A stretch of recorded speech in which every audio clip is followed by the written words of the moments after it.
When he walks down the street, he smiles at everyone. Everyone that he meets calls him King of Kensington. How you doing, King? King. Take this, King. He finds his fortune in the faces that surround him. His wife says helping other people brings him luck. But then his mother tells a slightly different story. He's the only king around without a buck. He's a man among men, the people's champion. And when destiny calls him, I'm sorry, that line is still busy. he's king of Kensington.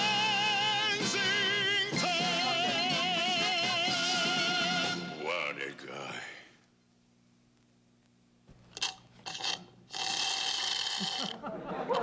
You have to make that noise? I'm thirsty. Well, why don't you wait till the ice cubes melt and go through the straw easier? What?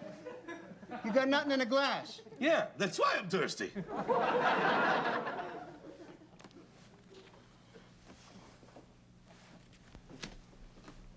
Hey, where you going? To get a pop. Come on, roll a card. I'm thirsty.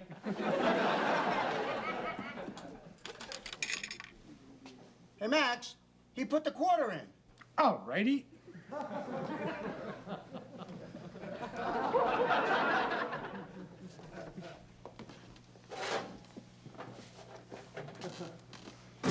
Well, roll a card. Waiting for my drink.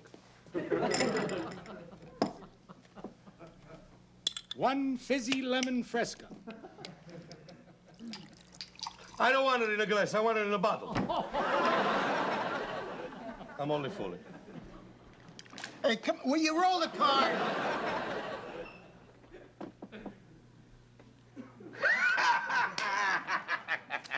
You know, Max, if you only fixed that cockamamie machine, maybe I'd win a hand around here once in a while. Is this the Kensington Club? Well, it ain't the Kiwanis. May I speak to the president? We don't have a president. We don't even have a prime minister. Is there anybody here who speaks for the club? With or without an accent. Oh, wait, I'm Larry King. Oh, you're Larry King. Freddie Cohen, pleased to meet you. I hear you're the muscle here in Kensington. Actually, I'm the fat. Well, what can I do for you, huh? Well, I'm interested in this neighborhood for a community project. A social worker, huh? Just what we needed. What are you doing, a little field work, huh? To get the taste of this charming, multicultural, ethnically mixed Canadian microcosm, huh? Who are you ripping off for the grant, eh? Oh. OFY, OAC, CGEC, no. CFDC, who, huh? LIP. No, I'm not ripping anybody off. Some friends and I want to move into the neighborhood, and I just want to ask you some questions, that's all. Is it gonna take long? Yes, mm-hmm. All right, come on. My motto is never be late for dinner.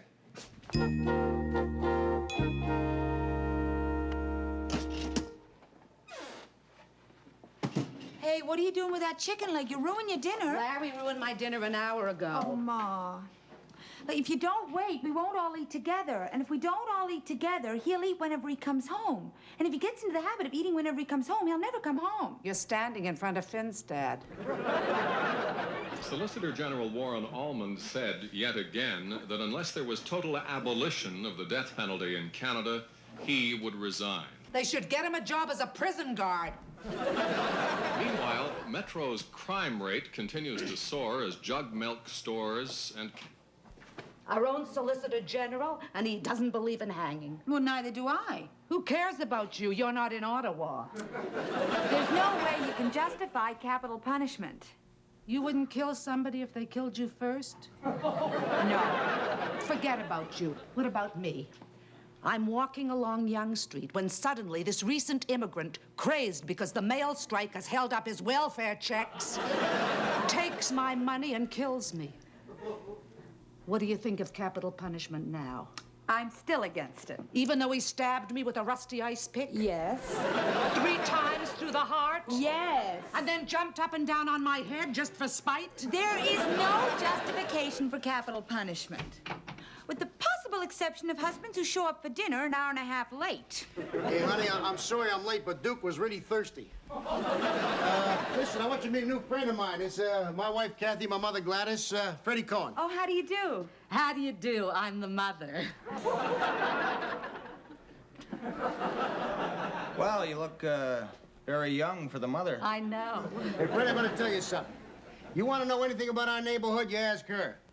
Well, is dinner ready? We're starved. Do you like meatloaf, Freddie? Yes. You're having cold chicken. Cold chicken, that's perfect. You're having dried out meatloaf. Oh, it's my favorite.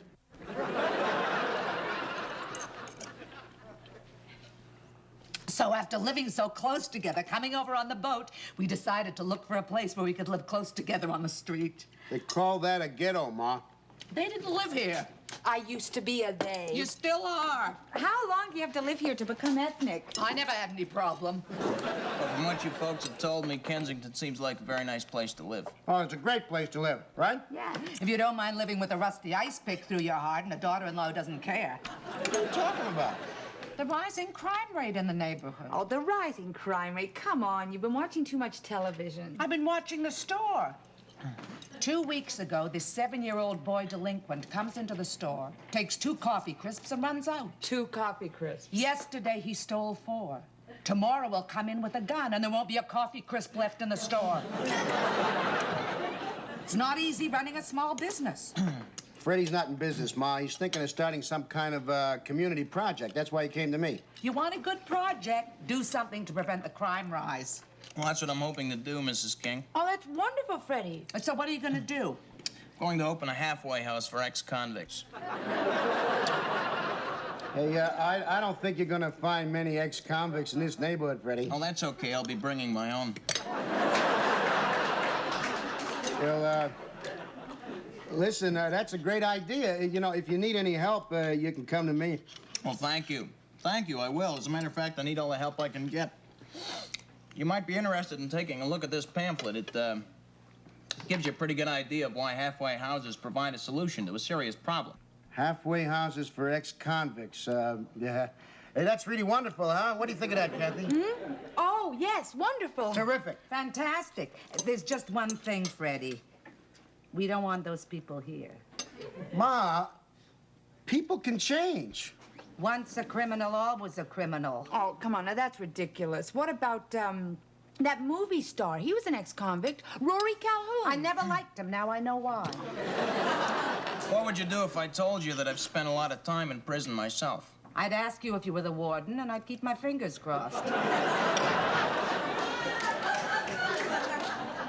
I'm an ex-convict.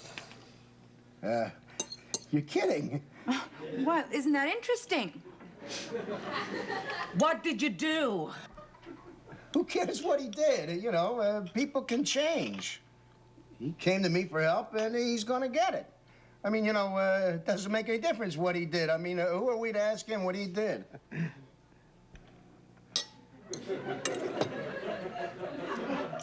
What did you do? Murder. Attempted murder. Murder. Attempted murder. Attempted. I tried to murder my wife. She was fooling around. No, I was fooling around. They shot her in the leg. Oh, in the leg. You didn't want to hurt her. No. Oh. Well, I wanted to kill her.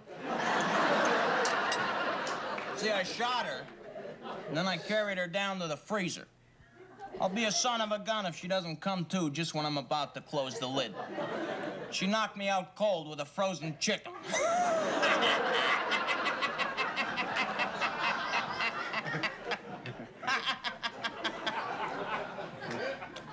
We still laugh about that. He's got a knife.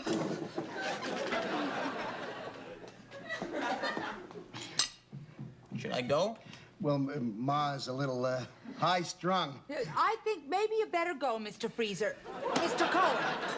Yeah, it might be for the best, Freddie, and listen, about that halfway house, I want to tell you something. It'd be better in another neighborhood. Yeah, this is a really very apathetic neighborhood that we live in, and I think Kathy's got a point, I mean, in the best interest of the guys you're trying to help, it might be better in another neighborhood.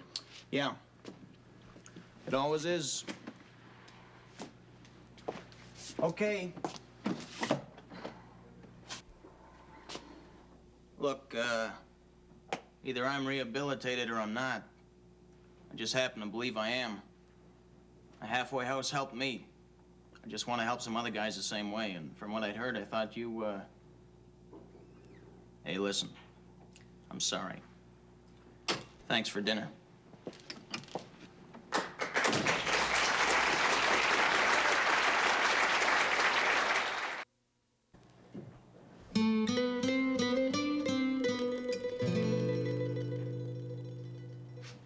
What are you doing up? It's 2 o'clock in the morning. Oh, no, you don't. Don't what? Don't ask my question. What are you doing up? It's 2 o'clock in the morning.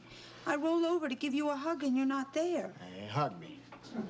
That's why I rolled over. That's not why I woke up. I woke up to find out what you're doing at 2 o'clock in the morning. The prisons aren't working, Kathy. The fridge isn't working. The shower isn't working. Listen, 7% of the population isn't working. That's no reason not to sleep. I wish I read this before I talked to Freddie. You gotta hear this, Kathy. Look, it's costing the Canadian taxpayers $16,000 per prisoner per year to keep a guy in a can. I'm tired, Larry. And listen to this. I would never have thought this about our country. Canada has the highest recidivist rate in the world. A lot of guys keep on coming back to prison like it had a revolving door. What are you doing? I'm sleeping with my husband in the kitchen on a table. I feel I let that guy down, Kathy. He came to me for help, and I let him down. Gosh, I wish I read this before I talked to Freddie. Halfway houses work. If they work so well, how come we don't have them all over the country? Well, did we want one here? What good are the prisons? A guy hits another guy on the head, steals his money, goes to jail, eats a steak, watches a little color television, and comes out again. Then he hits a guy on the head, steals his money, goes to jail, eats a steak, watches a little color television, and comes out again. That's ridiculous. Listen, all these guys want is a start. I'll give them a start. 7,000 volts in the electric chair. Uh-oh, you woke up the executioner. Yes, you did. You scared me half to death. I thought that man had come back to kill us all. That man is a changed man. Yeah, so is Dr. Jekyll. What are you doing? He could break into this door in a minute. I know, I do it all the time when I lose my key. A man like that walking the streets. He should be in prison. The prisons aren't working, Ma. Have they got big padlocks and thick bars? Yes. Are they keeping the crooks on the inside? Yes. They're working. They are not working. They are not rehabilitating people. They're just keeping them there. Well, that's what they're supposed to do. Oh, that's not what they're supposed to do. They're supposed to change people. You want to change people? Bring back the noose. That is what Freddie is up against. Larry, there's only one thing I like less than sleeping alone, and that's sleeping on a kitchen table. Can we go to bed now? Yeah, sure. Right after I phone Freddie Cohen. Bad Boy Appliances? Is Mel there? Yeah. Tell him Larry King. Hey, Mel, how are you? Yeah, listen, Mel, when I asked you about a television set for the halfway house, I wasn't talking black and white with a 12-inch screen. Well, listen, Honest Ed has offered us a 17-inch color, and I think we're gonna go with that. Yeah, Mel, I figured you could use the publicity, too, but, a 22-inch black and white? No, Mel, no. I'll tell you, I was thinking more along the lines of a 27-inch color with a stereo rig. Does it have a tape deck? Okay, Mel, you got a deal? Thanks. Well, there you are. Got a whole entertainment center. King, I don't believe it. In less than 24 hours, you got Hydro to give us that old house. You got all this stuff to put in it. We got everything we need to move into the halfway house tomorrow, except an interior decorator. You want one? I'll get you one. I was only kidding. Ready, Cohen. Father Divine! King, our first tenant. Father Divine? Just call me Divine. I've gone legit. Where's this halfway house? I want to move in right away. Do I have a bed-sitting room? Or is there the possibility of a kitchenette? Oh, I hope it's at the front. I love a southern exposure. Oh, listen to me. My first day on the street in 10 years, and look how pushy I am. And have you seen this city? And the advertisements outside the theatres? People are doing things in movies I wouldn't do in bed. Hey, Divine, I want you to meet some friends of mine. No. Don't tell me. Murder, first degree.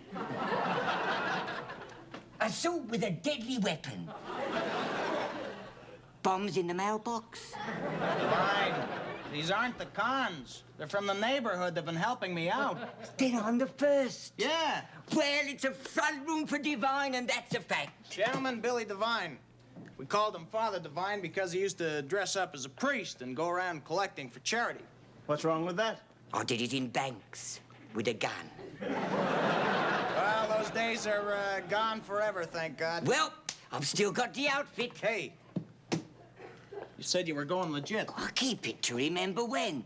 I had it on when I was arrested 10 years ago. But I'm never going to put it on again. So many priestesses are leaving the church. Hey, let me be the first to welcome the first resident of Kensington's first halfway house. Are there going to be more? King, I just passed by your mother to see if she wanted to donate anything, but she couldn't talk. She was busy with her petition. What petition? The one against the halfway house. Oh, wait a minute. You mean my mother has started up a petition against the halfway house? Yeah. Oh, wow. That is trouble. Wait, what do you mean? I mean, Hydro gave us the old house. We're moving in tomorrow. No, they only gave us the old house because they needed some good publicity, that's all. Hydro said that if there was any opposition at all to the halfway house, the deal was off. Hey, Max. Yeah, King. How many signatures did she have on a petition? 43. 43, huh? 44 if you count me. Well, she wouldn't tell me how many names she had unless I signed. Oh, I knew it was too good to be true. Oh, frankly, this neighborhood's a little tacky anyway. Well, I'll stay with my sister in Saskatoon.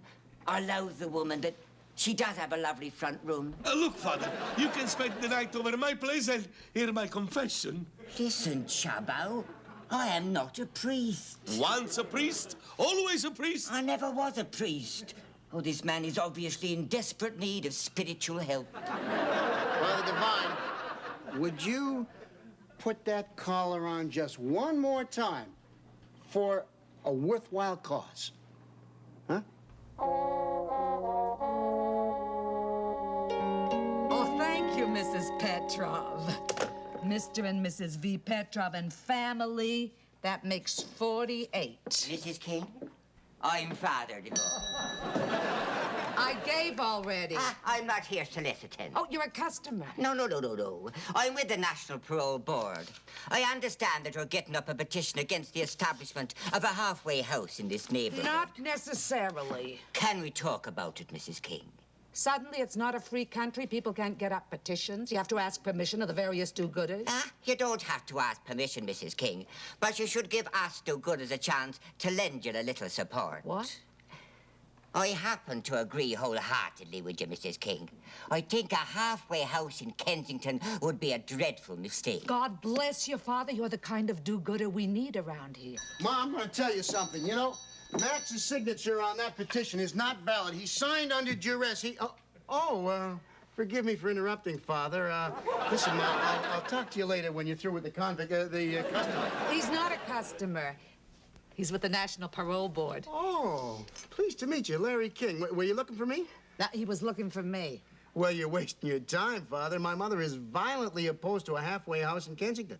He's as violently opposed as me. What? Excuse me, Mr. King. Perhaps I could append a note to your petition which might carry a little weight with the people at Hydro. Just a minute. You are on the parole board? Chairman of the board. And yet you're opposed to halfway houses? Oh, good heavens, no. On the contrary, I endorse them wholeheartedly. However, it's one thing to place these parolees in an area conducive to their rehabilitation. A decent middle-class suburb where decent middle-class people are predominant. But it's something else again to place them in a tacky neighborhood like this, isn't it? What do you mean, tacky? Well, I didn't want to offend you. Ma, I think that what the priest is saying is that we live in a poor neighborhood. Poor is tacky. You get the gist. He's right. I don't know what's the matter with me. I completely overlooked the sociological data. I let my heart rule my mind. What are you saying, Larry? A tacky neighborhood like this is recognized as a breeding ground for criminals. That's a lie. No, that's a sociological fact. There's nothing wrong with this neighborhood. Remember the kid with the coffee crisps? He's a baby. He's a baby, huh? But he's a poor baby. So it's a crime to be poor? Ah, no. God bless the poor. It's just that they're not the sort of people we like our criminals associating with. This is the finest neighborhood in the country. No, Ma. This is a poverty-stricken ghetto. What are you talking about? This is a beautiful neighborhood. It's a neighborhood that cares. It's a neighborhood with a heart. No, Ma, you're wrong. It's not. Oh, no? Then why did Freddie Cohen come to us for help? Because he thought that he could get it. Oh, are you saying, Ma, that there should be a halfway house here in Kensington? Not necessarily. Well, I think, Ma, that the suburbs is where these guys should be. Yeah. With the barbecue smoke wafting skyward on a summer night, and the splash of little children in a family pool, green parks and softball games, and Irish setters on the lawns. That's not all that's on the lawns. Boy, that's for sure. I used to work the suburbs, and if I Ma, Freddie and the guys deserve a decent break. They really do, in the suburbs with nice, decent, middle-class people. The question is, would the people in the suburbs go for it?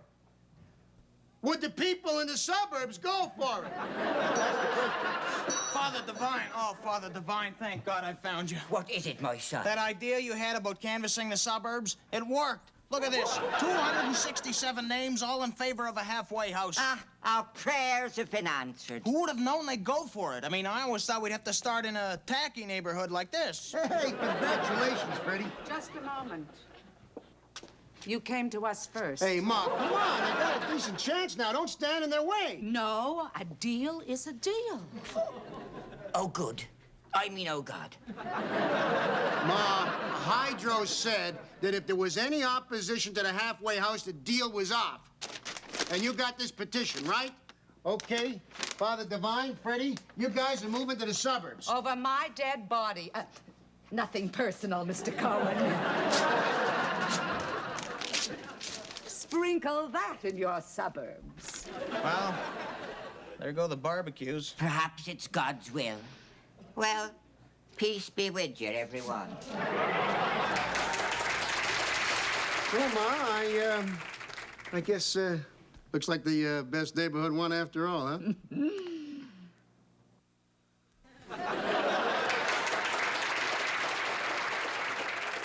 You give them an inch, they take your beautiful stuffed antique chair. Oh, come on, Ma. Everybody in the neighborhood's giving something over to the halfway house. It's no good to anybody in the basement, Ma. Hey, honey, you want to give me a hand with this? Yeah, sure. Ma, will you open up the door for us, will you? Larry, maybe a nice high cement wall around the halfway house, eh? Ma. It'll make them feel at home.